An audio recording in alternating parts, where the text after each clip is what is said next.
Can I start? Hello.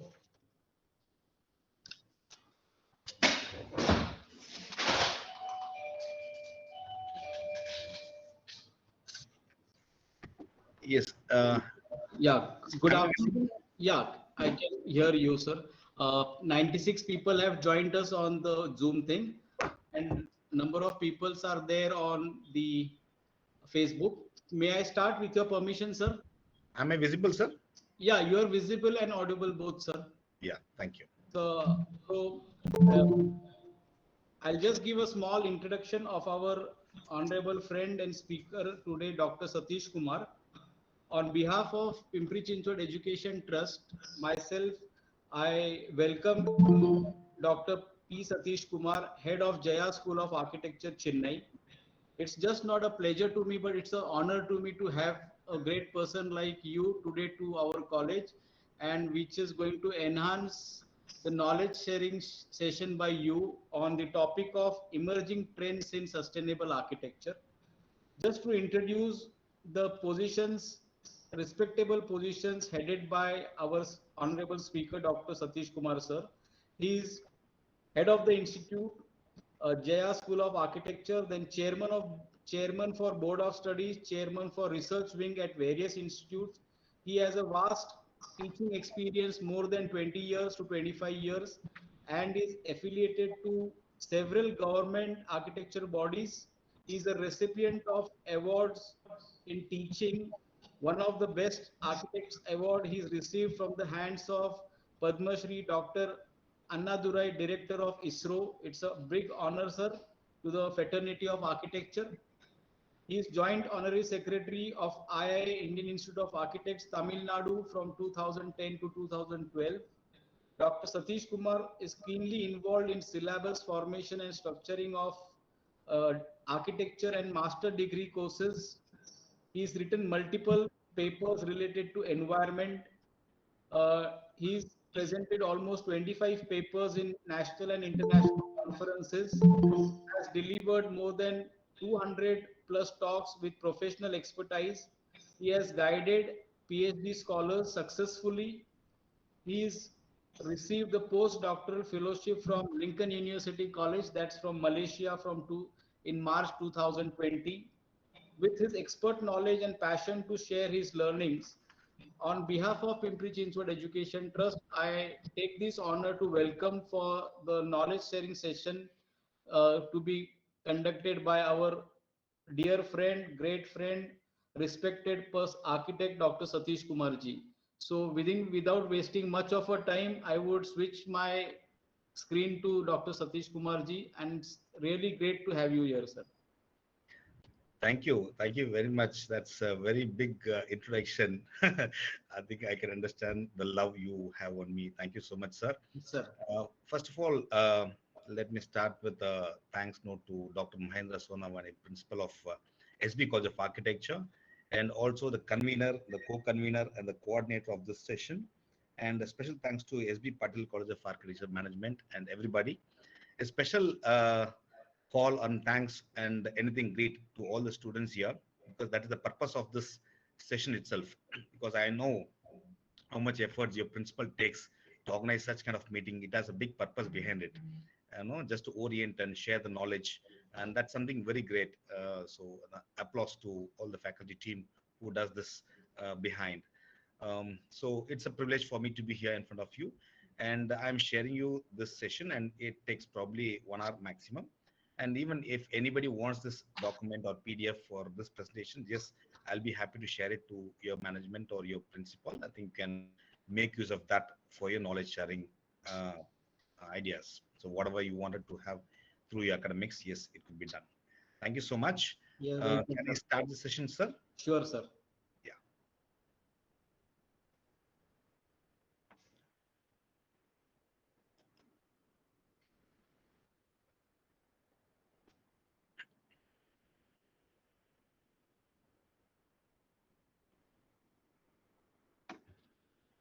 Is the screen visible? Is the screen visible? Yes, sir. Yeah.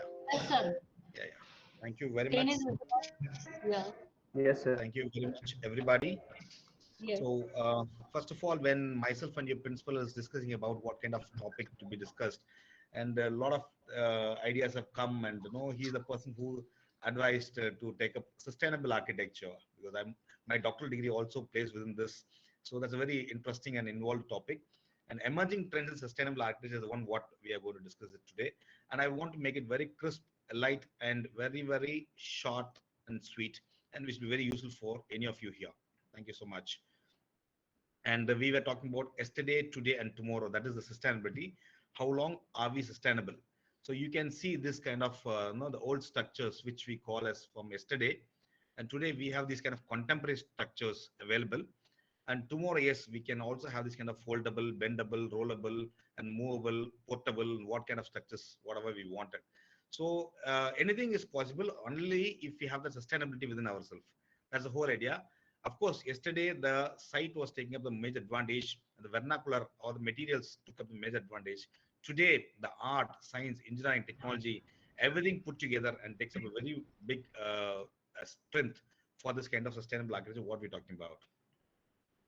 So we have to explore, and this is I'm talking from the history, either it is from the BC or from the AD or from the current era. And this is the kind of graph which I would like to show you, started from Indus Valley, Harappan, Mohenjo-daro, rocket architecture, the Dravidian architecture, the Indo-Islamic Mughal architecture, the colonial, the modern, and even the recent times of the British era. That is from the 1856, when the industrial revolution came into existence, when the new building materials called as cement, steel, glass were all identified as a new predominant building materials. The new technology found was the concrete, that is cement and sand you put together as a mortar, and cement, sand, and jelly you put as a concrete, and cement, sand, jelly, when the concrete you reinforce the steel, you get a reinforced concrete, and this reinforced concrete has ruled this whole of the world within this 150 years of time. This 150 years of time is the tall skyscraper and the tall building, or the buildings within the sea or on the sky, everything you are able to see these days.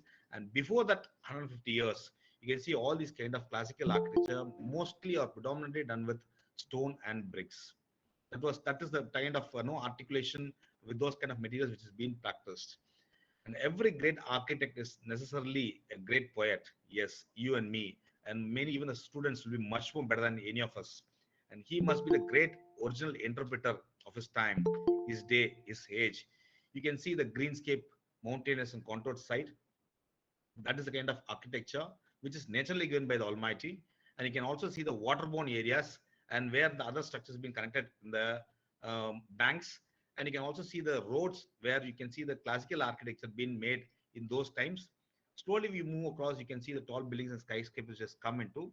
And these days you can see these kind of community housings, the group housings, the LIG, MIG, HIG all put together.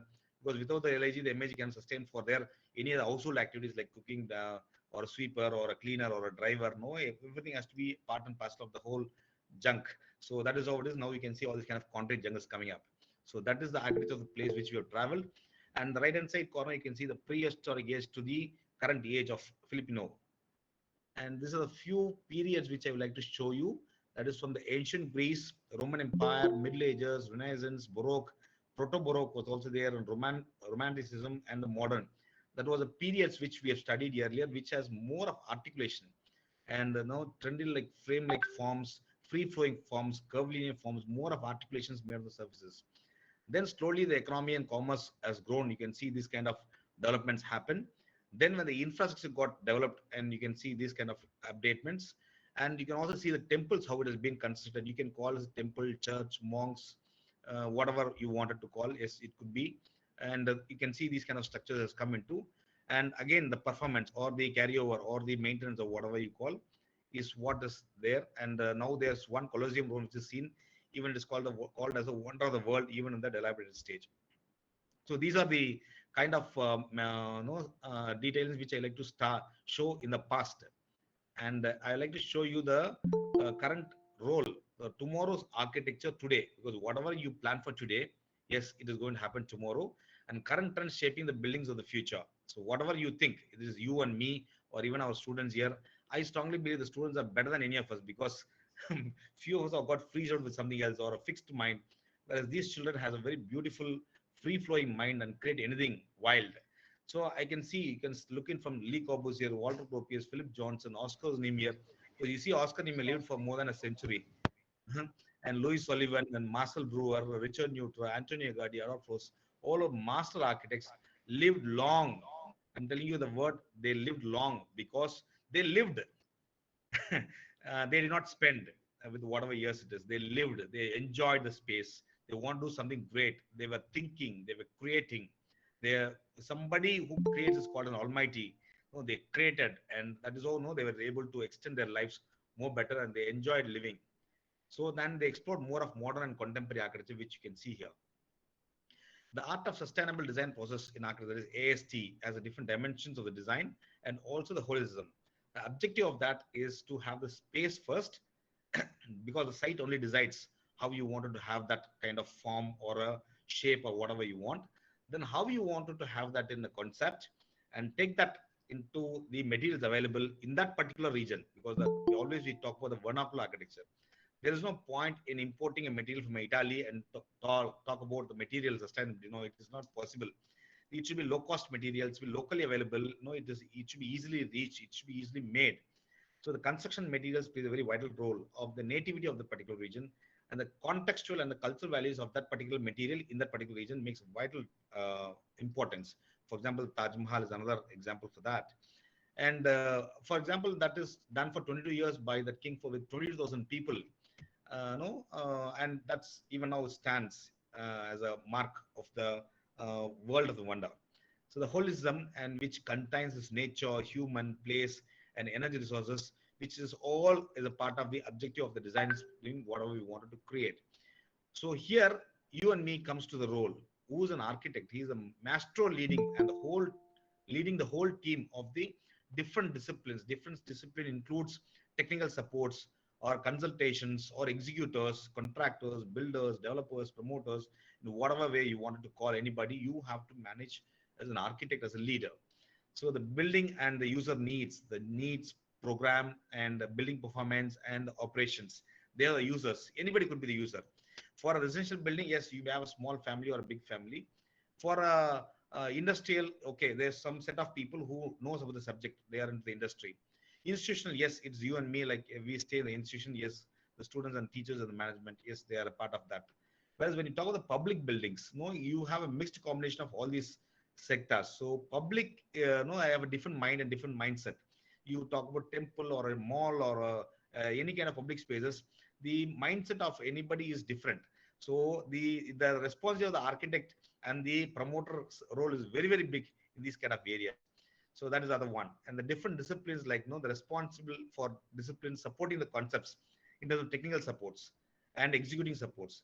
So play an important role in developing the final architectural concept to make it real building. So we may propose anything in the initial stage, but to execute it and bring it as how we wanted is something a very big challenge.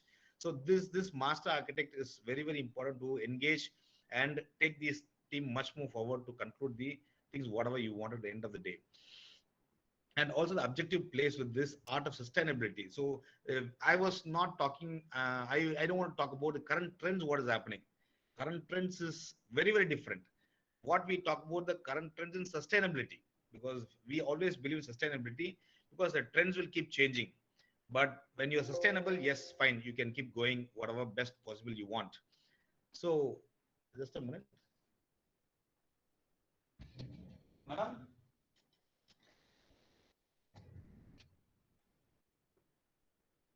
Yeah. 1 minute, please. Charge kammiya irukku paruங்க. Charge is not there.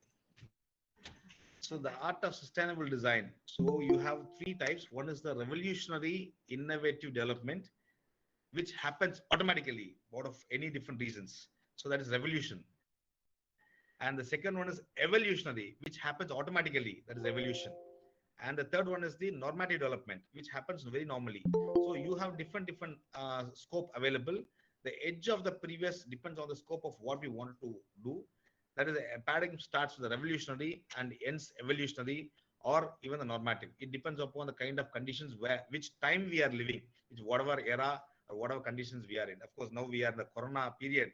This 3 years has changed different things. Our lifestyle, our food habits, our conditions, our education, our knowledge, our economy, even life, everything has been changed. So that kind of things defines whatever we wanted to do. So the architect's role in sustainable design, effective new techniques in sustainability help to reduce our carbon footprint, which is very important, because today we live in a concrete jungles. We have vanished. We ramped the whole of the topsoil. The surface has been removed, and only the concrete jungles. And we put up all kind of artificial materials, and we call it artificial intelligent and augmented reality, whatever terminology we call, and we have removed the carbon footprint altogether. And I strongly believe that our grandfathers were taking bath in the river, well, and the pond, lake, sea, everywhere. But I don't know where are we taking bath? Probably in a small kind of bathroom. Probably the next generations, I don't know. We have to be very economical with a bucket of water, and this is the conditions what is happening today.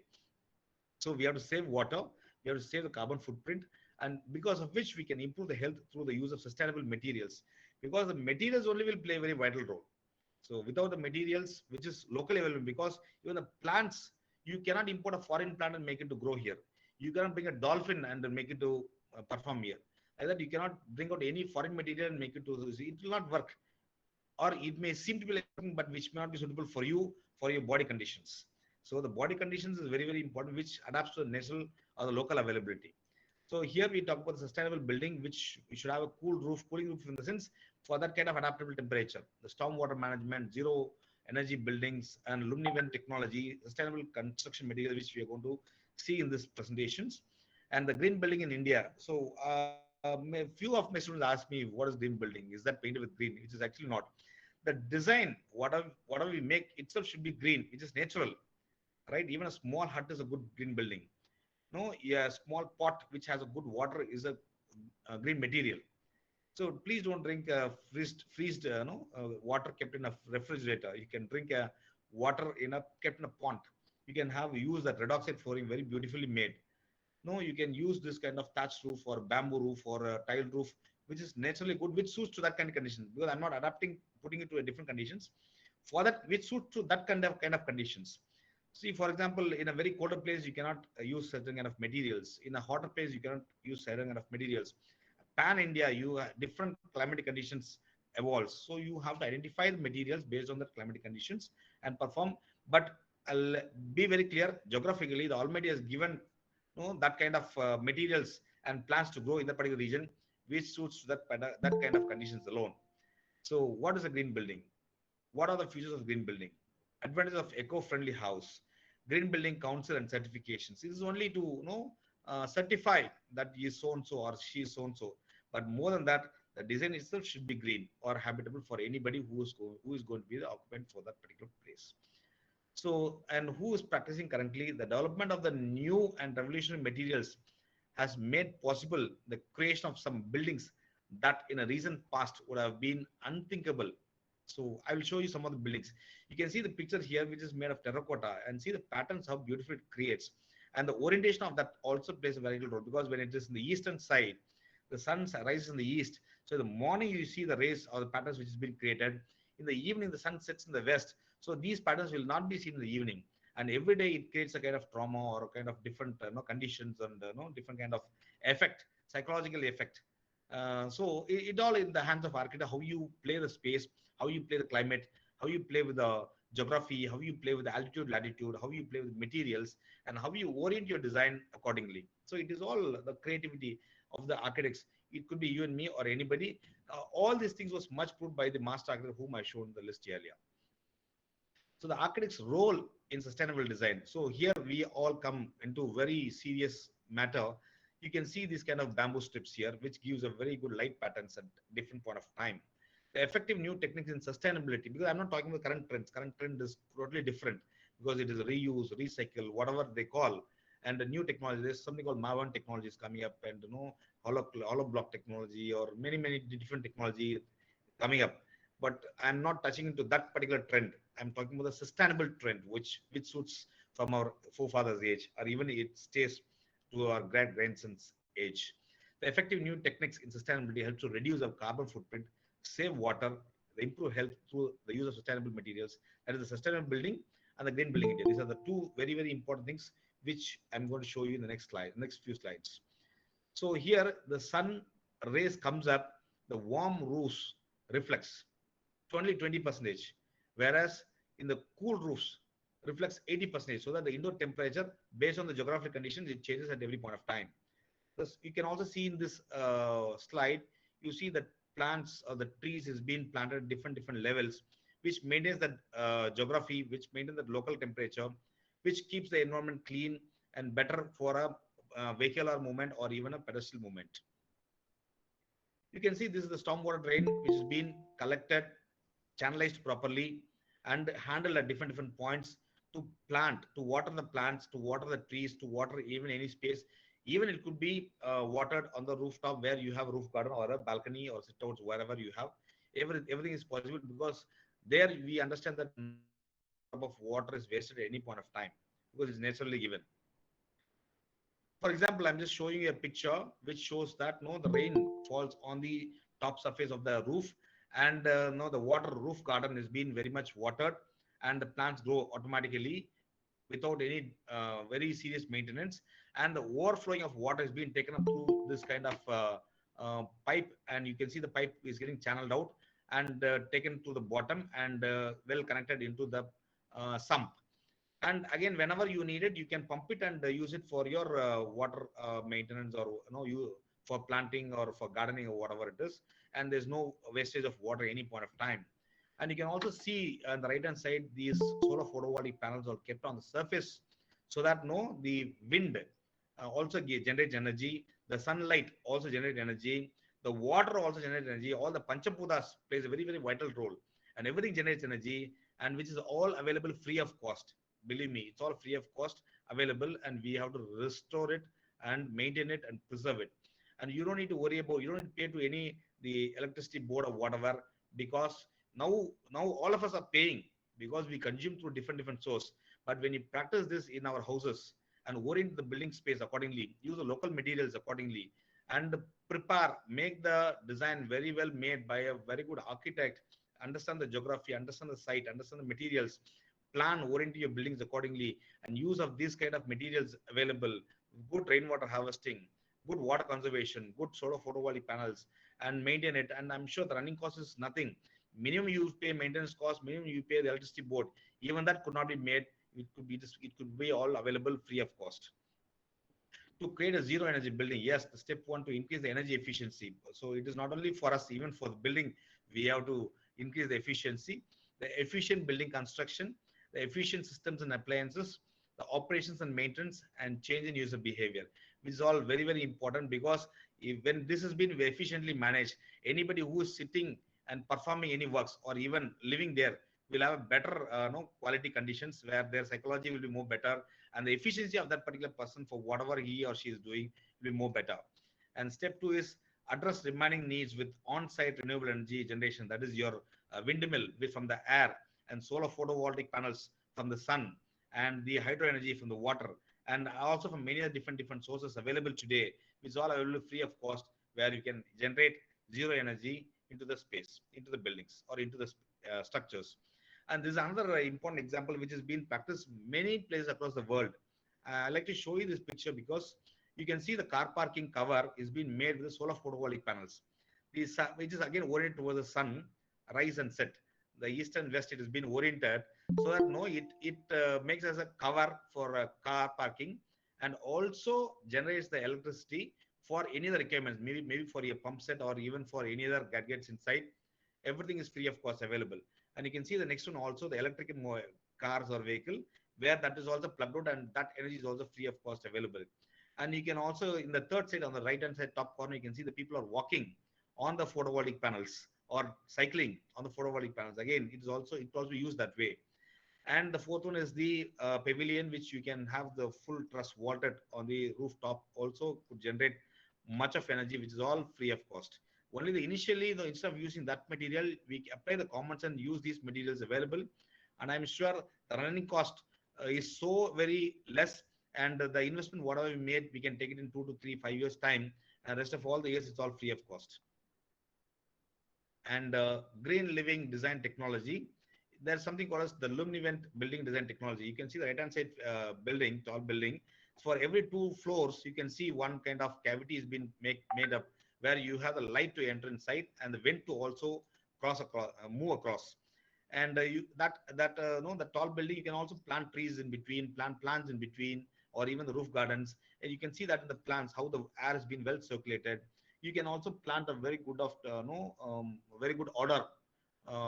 We can also get the very good order in the inside of the space corridor, or even anywhere you want it. So it is all how you make that catchment of that wind to enter into the spaces, build spaces, travel through this corridor or any waiting spaces, and again take the hot air or cold air or whatever you don't want outside. And that plays a very, very important and a very vital part in the design. So you can see these are the kind of technology what I'm talking about, luminevent technology.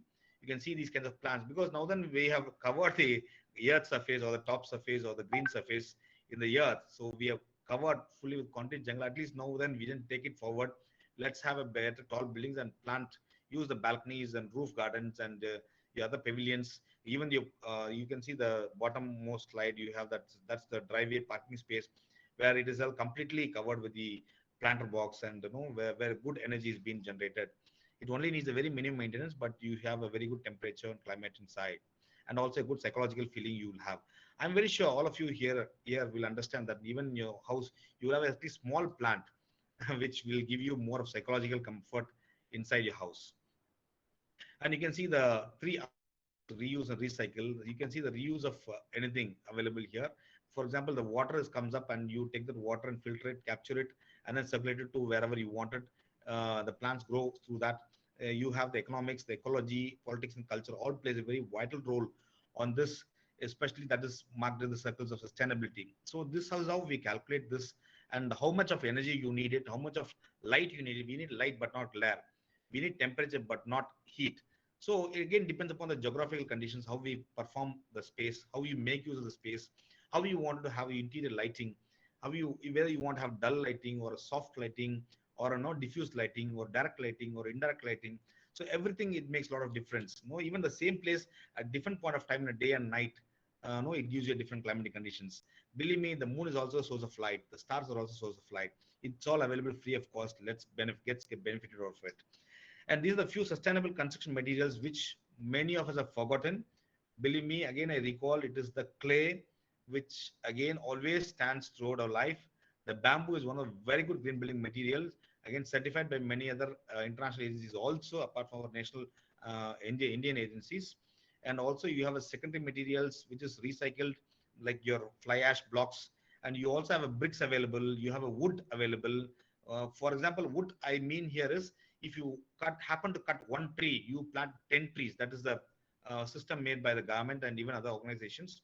So wood also could be considered as a green material. And who would have thought this except you and me? It says we have the pioneer and we should do this better, and we should educate this. As a teacher here, we all do this very properly to these young and brilliant minds. It could be a students or teachers or even the researchers or anybody, even professionals like you and me. And we should really take it forward more better. At the end of the day, you see these kind of structures comes up. Of course, this kind of design and materials varies from place to place, but still this is one of the structure which I've shown you for your examples. And this doesn't need any plastering. This doesn't need any other different kind of treatment, and it is very well maintained throughout life. And that with minimum maintenance, you see how beautiful, and even you see the lighting, you see the water supply also very well made. There's no piping seen outside, very well neat, looks very contemporary. Also, it could be done with all kind of basic sustainable materials, which is locally available at a very, very minimum cost. And you see, this is the kind of design which I would like to show you, because I feel this is very, very important. And this angular one, this 30-degree angle or 19-degree angle, what has been taken up in this roof is specifically because the sun rises in the east and sun sets in the west. That is from morning 6 a.m. to 6 p.m. All times you get the sun on the surface. If it is flat of 90 degree perpendicular horizontal, you get only in the only between that 180 degrees.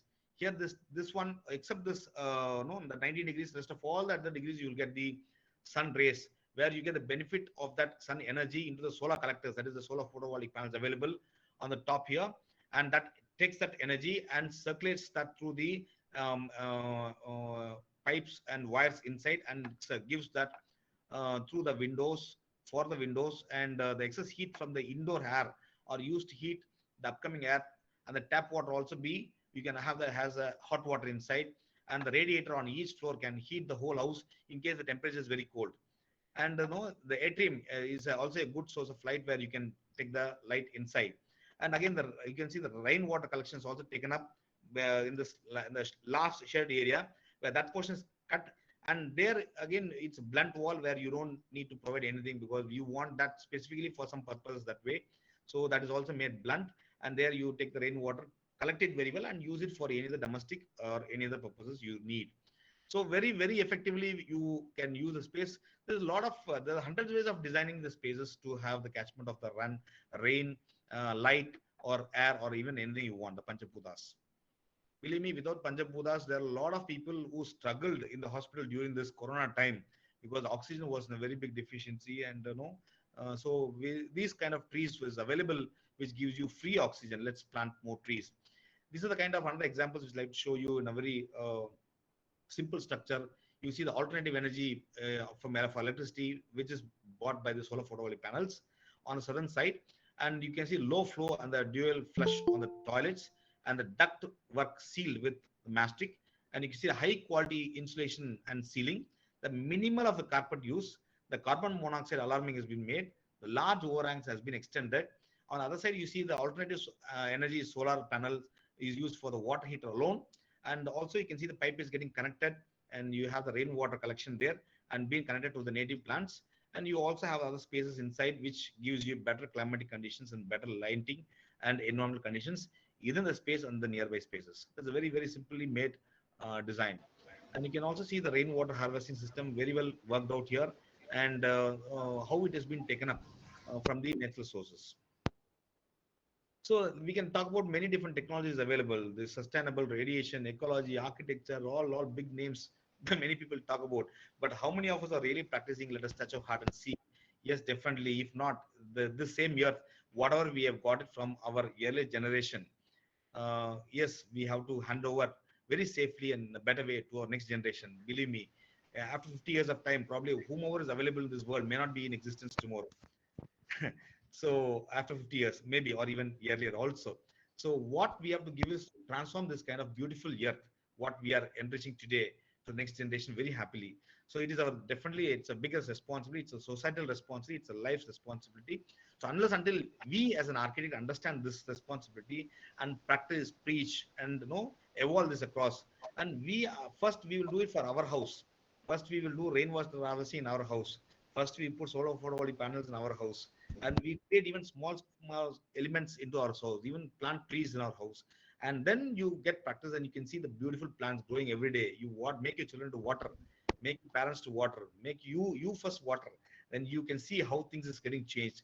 That has to be bought during this younger ages, and I'm sure the whole space will be green, and beautifully we can take up. So that is what we talk about: the green buildings, the energy, the conservation, and the sustainability, which is what we are much concerned about, the sustainability. And is this the green color paint is a green building? Definitely not. And the kind of buildings what we live these days, the concrete jungles is the green building? Not at all. And what is that we are talking about, the green building or the sustainability? Yes, we have to build something for the future with great intention. First, believe in the vernacular. What are we? What is our ancestors? What is our parents? What is our next generation going to be? What is it they're going to eat? What is it they're going to drink? What is that? Our grandfathers given to us. What is our parents have given to us? What is that we are having it today, and what is that we are going to give it to our future generation is very, very important. All these things is the one what this is essentially what I'm talking about in terms of spaces. The same kind of like this, I can give you hundreds of examples how these spaces have been very well taken in terms of high efficiency and low carbon footprint and rain gardens, native landscaping, conservation of water, high efficiency in mechanical systems. I've also seen people bring the concrete jungles, put all the grass facade in the front, and get certified as a green building. I strongly don't believe in it. So no, again, put air condition inside all times, and it keeps going. No, it is not. It doesn't need anything. No, you are conditioning the air, or you're conditioning the space. Why if you want to condition something which is naturally available? And no, see the foreigners, their lifestyle, their conditions, the climate is different. That is why their food habits are different. Our Indian climatic conditions are different. That is why our food habits are different. Of course, even then, the regionally also everywhere across the country is different. So we have to be very, very clear in what we are and where do we stay, and based on that, it has to be worked out. So that is the few suggestions which I have given here in this picture. And you can see the bathroom how it has been made, and you can see this is a passive solar design. It's slip, so you this kind of windows this kind of window could be opened out at the top, and no you can be it could be used whenever you wanted to vent the space. And if you wanted to keep it closed, yes, you can shut it. And on the top you can see the solar photovoltaic panels being put up, and which generates energy free of cost into that space for whatever purpose do they want it. And the courtyard is another beautiful space, beautiful way of making up. Again, depends upon the climatic conditions. You can see the thermal massing, how it has been taken up. Because in the early days, stone was a predominant building material, and that too with the very thick stones available. So the sun rises in the east, probably by 6 o'clock, let's say. The time it comes to 7, 8, 9, 10, 11, 12, the heat takes the time to get transferred into the stone. And by the time of 12 o'clock, the sun moves to the western side. So the indoor temperature is being maintained with whatever temperature is required. So that is how the size of stones is also decided those days, because that was only predominant building material available. Of course, today we have many different technologies that have come up, and we are not using stones much. Of course, we have a very good alternative materials available and green materials available, locally made materials available, and these kind of design also plays a very, very vital role. Those days, even the buildings roofs are loftier, because always believe me, the hot air goes up. When you pour a glass of water, the water comes down. That is how it is. So even in any built space, the hot air goes up above the 7 feet level, and the 7 feet or 5 feet or 7 feet, whatever the human height is. So the door lintel, lower lintel has been kept within that 7 feet level, and your fan or AC or whatever you want to keep the temperature inside, artificially or naturally, is another 2-3 feet for your clearance. So that is how they kept this 9 feet or 10 feet as the roof space. But those days they did not have this kind of mechanism. So the buildings were loftier. Automatically the hot air goes up. The bottom temperature is being kept cool and comfortable. That's the whole idea behind. Even you can see the olden temples, churches, monks, palaces, forts, or even any other olden structures you see, which is kept loftier because of these climatic purposes. And also you see these kind of rose windows are all in existence those days, which has been kept for ventilation purposes also. So these days we also do these kind of eco-friendly constructions by planting the roof gardens and making green roofs, water efficiency, the ventilation in the space, alternative energy, the rainwater collections, and the building materials play a very vital role. You can see on the right hand side of it. And these are the other materials which I've just made to have a quick click on how we can use it very differently. It also looks a very contemporary touch, contemporary look, and stylish look. And I'm very sure again very few architects does these kind of practices. And even now, the more than along with the architects, even the clients are also very equally interested to do this kind of contemporary mixed with the classical, the blend of both, with the different lighting conditions, the natural and artificial, and everything's been tried, and zero energy consumptions with naturally available sources of whatever is available in that particular place. Either it is a moon or a star or the sun, anything is being taken inside the space. Plant a tree in the mid of the house and just sit around. That is what our ancestors were living those days, even the villages and towns. And now people also try to practice that in the buildings. We have done many different projects of that kind, to plant trees in the front yard and backyard, courtyard, or even mid of the living room also. So there are a few different materials available, which also helps us to design such kind of spaces. And these are also the different kind of technology available as a shielding. You can see that, so which gives us a good cover. You can see this kind of roof covers been very well taken up. These days, even the roof parking, the basement parking, or even the higher level parkings were all taken up with these kind of roof covers. The roofs have been very well planted with plants as well as trees. Even the tall trees are also planted. And you see the good green cover has been made in spite of the concrete jungles hunting here and there. And the sustainable energy in terms of hierarchy to be calculated based on the reduce the need of energy. First of all, we have to be very minimalistic. I've seen few people switch on the lights and fans all times, even when they don't use it or when they are not available. So that kind of first, that consciousness should be there. When you need it, use it as minimum or as you need. And more than that, when you are moving away, you have to automate your mind or even the technology to switch it off, so that not even 1 inch of a space or 1 rupee of the cost or even 1 minute of your time is wasted out of it. So use energy more efficiently and supply energy efficiently, and use low carbon renewable energy very well. You can see this in the picture what I've given you. The continuous guttering has been taken up. When the rainwater comes out, it takes up to the guttering and connect it to the pipe, take it to the storage tank, that is the rainwater storage tank, use it very well or treat it however you want it, and again pump it to your toilets for washing or cleaning or whatever purpose it may be. And these are another emerging trending practices in architecture, which I would like to say you for the researchers as well as the young students.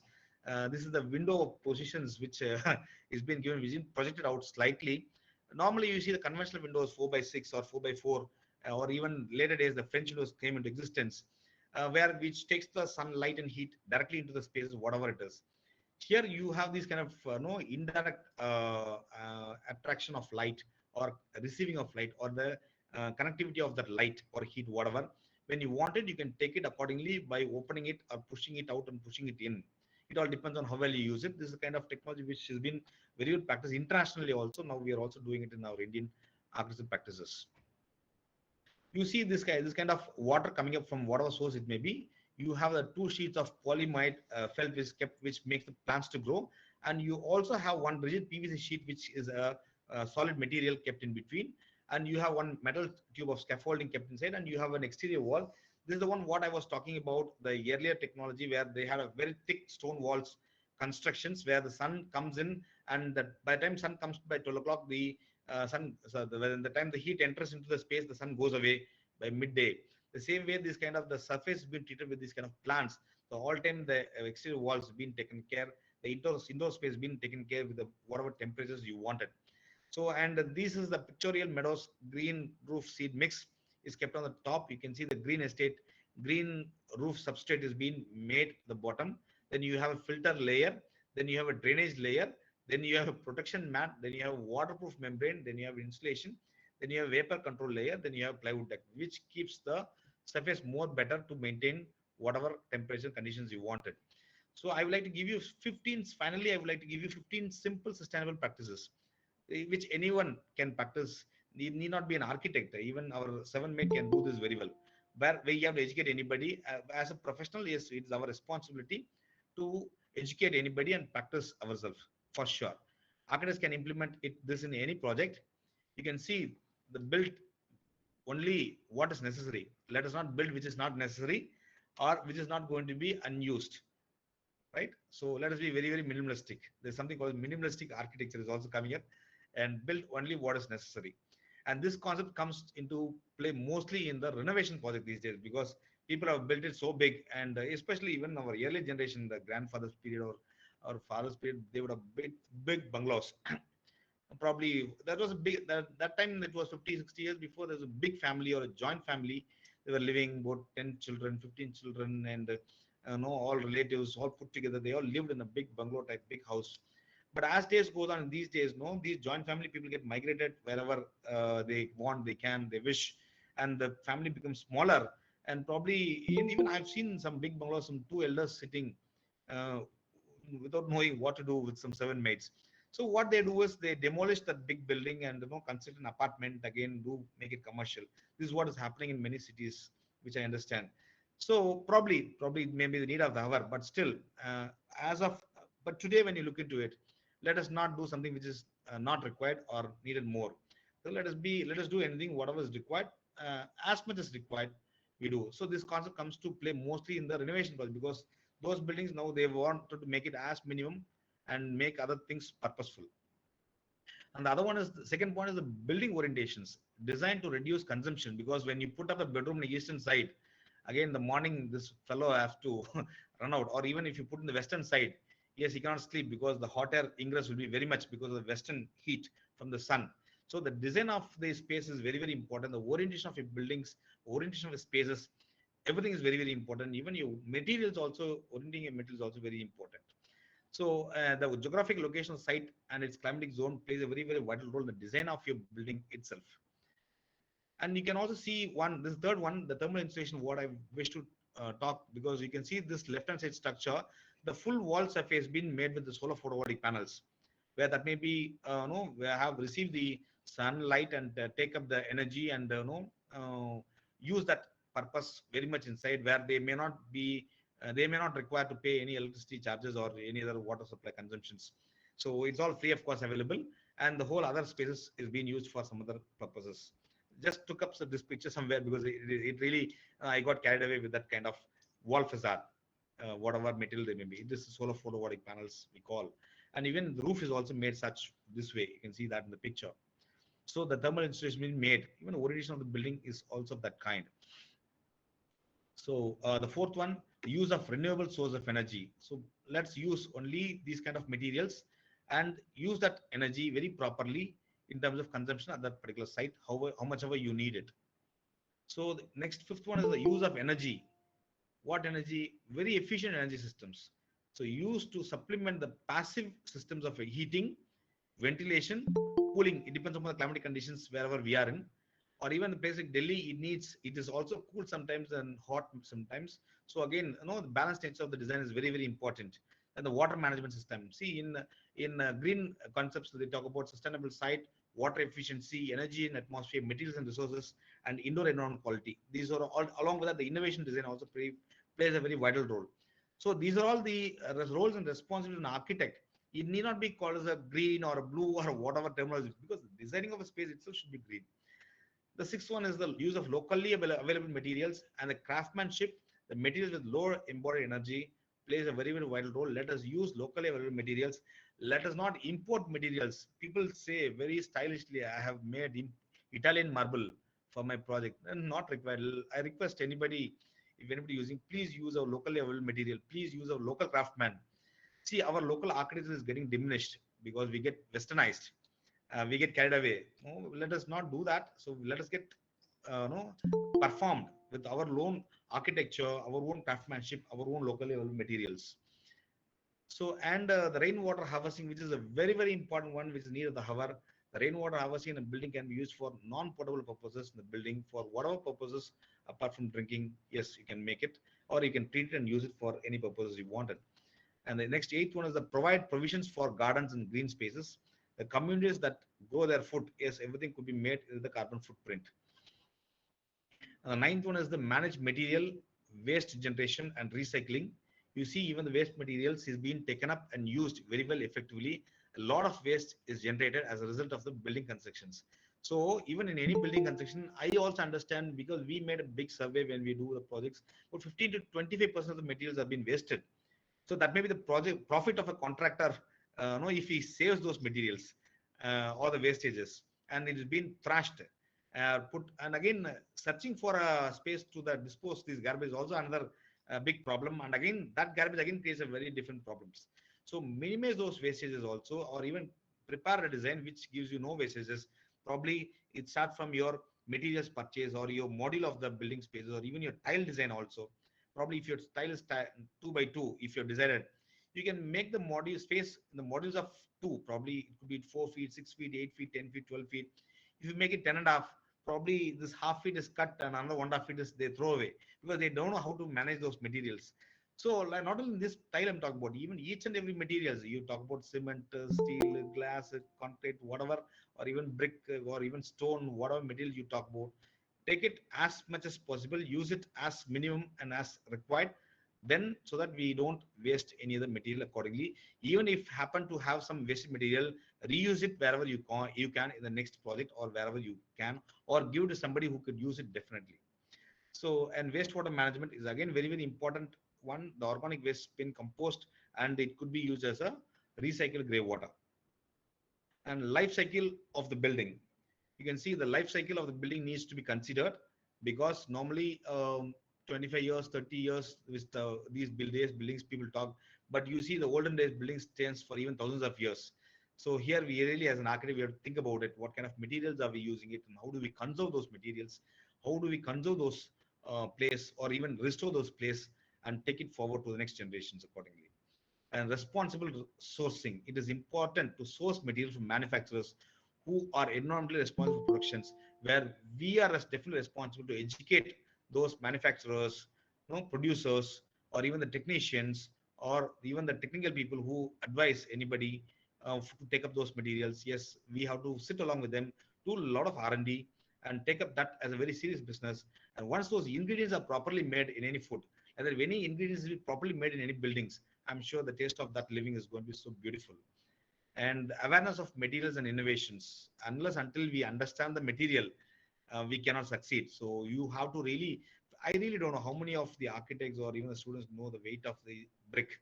No, please take that brick and see how beautiful it is. Even it may be lighter or it may be heavier. Feel that and smell that sand, smell that clay, smell that earth, smell that rain. No, it all makes a lot of difference. No, take that, feel that space, and unless until you understand those materials and that kind of conditions, and you create awareness among your students, your researchers, your technical people, your general public, your client, I'm sure we may not be able to reach. So we have to create a lot of awareness, and thanks to this institution who creates this kind of awareness among the general public, I'll be very happy to share this kind of source material so that it be useful for any of these children for their academic purposes and also for any research purposes. And flexibility of use. The building can be designed to provide a certain degree of flexibility in its use. Yes, a degree of control of factors such as daylight, ventilation, etc. However you want it, you can open it. You can see in the second building, you can open it and keep the full ground floor open. And even if you want to close it, yes, you can shut it, and you can have an enclosed space. However, based on the climatic conditions wherever you are in. And the 15th and last point is the intervention at various scales. Consider the impact of the building and its functions and its environmental implications makes a very vital role. And the scale of the project, don't worry about it. Let's start from the bolt and nut and a small plant, small leaf. To that extent, let's be very, very conscious. Let us not litter anything in any places, wherever, even in your toilets. Please let us not litter. To that social responsibility and that commitment when each and every one of us have, and we educate our children, our school children, our college children, and also the society, public, and when we practice it very efficiently, and also when we recognize anybody who practice this, I'm very sure many things could be taken care and safe. This is just a simple understanding how this biomimicry and biophilic architecture all comes into existence. This kind of honeycomb designs people practice internationally, and of course in few of our Indian architects also in the recent days are practicing this kind. And I would like to conclude with 2 points, results and discussions. The art of sustainable design. See, it is an art, I'm telling you. Everybody cannot do it unless until who is very sincere and responsible. I know an architect. I also wish to tell his name. I know my architect friend Satyprakash Varanasi. He was myself and he was supposed to do some inspection somewhere. And these people booked some flight ticket for me. I said, okay, this is my time. I'm coming here and there. But that gentleman said, no, he cannot travel by flight because he says that, no, I don't want to pollute the environment. The ozone layer has already been cracked. So I don't want to travel that way. I wish to travel by road or even by train. That's okay. Sorry, it minimizes that. See, I was really surprised, the kind of people still available in our fraternity. And I felt shy that time, such a senior architect is looking things very seriously about it. So that is the kind of responsibility where each and everything. Well, let's try to practice travel in public transportations. And let us do a lot of cycling. Let us do a lot of walking. It is very good for health. Even when 3, 4, 5 of you were a big crowd was travel, okay, take your car or anything. But let us not travel independently, and as much as possible, let us minimize uh, anything what was required. So that is what I've tried to. That's an art actually. That's a mindset first of all. There are a lot of people. I can give you hundreds of examples like that which I've come across, and I got excited when I see these people. And of course, I'm also practicing that. The art of sustainable design as a process of holism is a generative process that seeks to enhance architecture, sustainable, and design process. And I'd like to conclude with one line. The elements of art or sustainable design are those which can reflect the components of the process of the actions. The process is very, very important. That only comes as an outcome, that is actions. represent the innovation of space, structure, construction, and building materials. Then design with the respect to the surrounding context of the degree of space to the degree of the place wherever, whatever we wanted to do with. So thank you very much, everybody, for your patience hearing. I think I've taken up 1 year exactly. All the best for your learning and great interest towards these kind of sessions. Thank you so much. Thank you very much, sir. Thank you, sir. Someone has you can, all the students can make their audio on if you want to ask question and listen. I think somebody had raised a hand, Anjali Gade. Anjali, you are open to ask a question.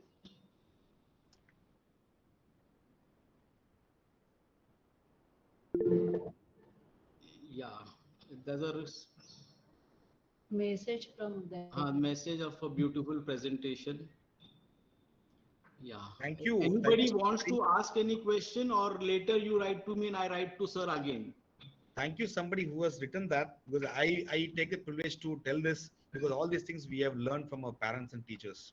They only taught us whatever little we are today, and they made us today, and whatever we learned and we are showering here, and it's all God's given opportunity. Let us all practice, and needs a lot of discipline. And thank you so much for the words. It gives us a lot of encouragement and energy for us to do more better. Before Wazarkar madam says thank you, I would like to again just refresh the things. Our honorable guest, Dr. Satheesh Kumar, has given a wide, entire story, right from the historical era to various architectural styles, from history, modern, contemporary. Then sir spoke about the architect's role, art of sustainable design, importance of material while selecting materials for various climatic conditions. Then the architect's role in sustainable design. One has to understand emerging trends, rainwater harvesting, creation of garden spaces was one of the important element, orientation of building, thermal insulation, wastewater management, recycled materials, lifestyle of building was one of the focus, where he said that old buildings live for 1,000 years. So how many years our building which we are going to design is going to stay are very important. So if you design a building, at least your 5 generations should look to that building. This is my grandfather's design or grandmother's design. And awareness of material innovation was important factor, which you have given us so many other elements. Now we can think over it, sir. These are the other aspects of architecture one has to look into it. So I really thank you for giving a brainstorming energy. I would like to have your PPT. Those PPTs would be printed in full scale print and put on the wall floors, so people understand the things which you have taught, and it is really going to help us in gaining knowledge and open our eyes for new avenues also. So I shift to our co-convener, Professor Harshada Wazarkar ma'am, and I also thank all the non-teaching faculties who have helped us to organize them. Our Ranjit sir, who was helping Wazarkar madam, and all my faculty members who saw to it that all the classrooms are there to attend this thing. Those who are not able to do it, they have added through Facebook, sir. So thank you so much, sir. Wazarkar madam, it's up to you. Yes, sir. There are some questions from students. Okay. One of is, what are the low carbon energy sources? No, it depends on the locally available materials. So it again varies from place to place. How much ever, see, let us not use any foreign, let us not import any material. Let us be very, very minimum. Let us use locally available material. That itself will minimize any footprint. Okay. It is again regional based. It is not generic. Okay. I cannot use a material which is kept in colder place. I don't use that material in a hotter place. You have to be very specific on things. One more question is from student only. Whether steel comes under the sustainable material? But anyway, actually, according to me, no. But today you see, that's what I specifically said this topic is current trends. I am not talking about current, I am talking about current trends of sustainability. Mhm. Because today you see the concrete jungles, all the tall buildings, all the big bridges, everything is made of concrete. So concrete never exists without steel, Yeah. right? Steel is a predominant building material to bring up the whole these kind of structures, which is a skeleton for the whole whatever But we are doing, whatever material, whatever space it may be. So that plays a very vital role. But within that, know how intelligently we can make is very very important. I never talk about steel at all here because I don't consider it. There, of course, bamboo. Yes, I consider that's a very good green building material. because they argue that it can be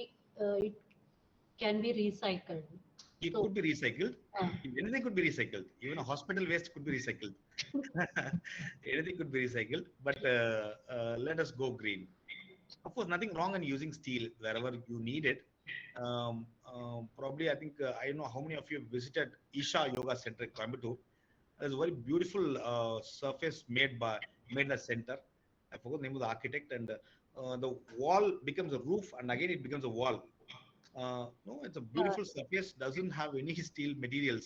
it's Fully very modern, made of good. locally available material. Very well made. So it all depends. And I just want to know whether how this biomimicry will help to achieve sustainable design. It's all a taste.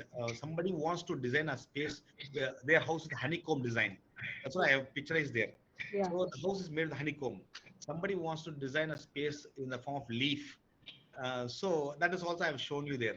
Yeah. So somebody get inspired with some kind of environmental elements, probably even the insect or honeycomb or caterpillar or even an animal, whatever. So anybody cannot do that. So it comes only from a few people, and the material has to get adapted for that material, for that kind of understanding. So that exactly that picture I have picturized there in that presentation. Yes, it is possible, very well possible. It depends some of the intensive thinking process Yes. of the design. Number one.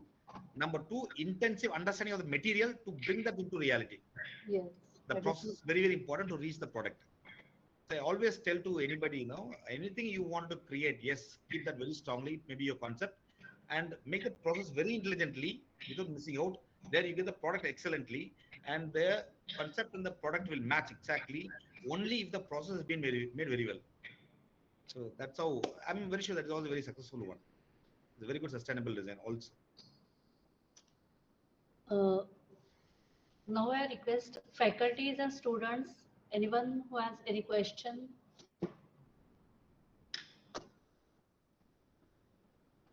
anybody want to ask any question or any query? You can also post it in my email or Yeah, this that would box. be If better. something, I would be very happy to clarify. Confirm. Yes. You can put it in chat box also.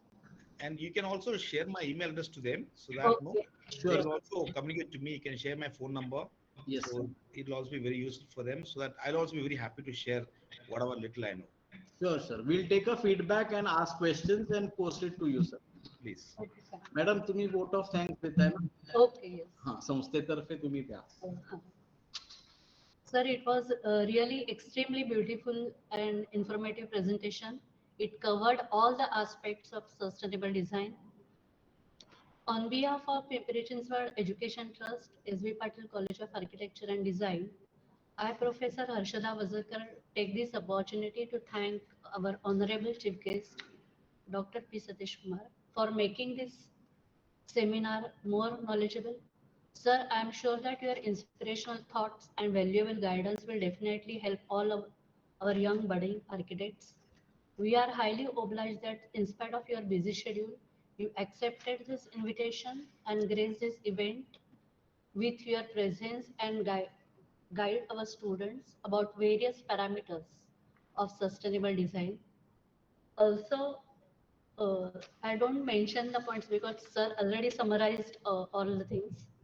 So my thanks to all the team and the team members, all the faculties and the participants, students, and my special thanks to Principal, Honorable Principals Dr. Mahendra Sonavne, who took an initiative and making this webinar possible to all our students. His focus is always on students' knowledge enhancement and how they will know philosophies and practices of eminent architects from all over the world. So we are thankful to all our dear budding architects participants for your overwhelming response to this webinar. Thank you. Thanks a lot. Take care and be safe.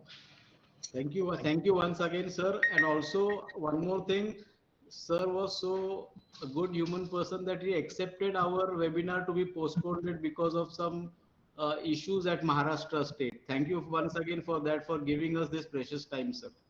And we'll always be in touch with you, and we would like your support to this institute. Thank you. Thank you so much. Thank you, sir. Jai Shri Krishna.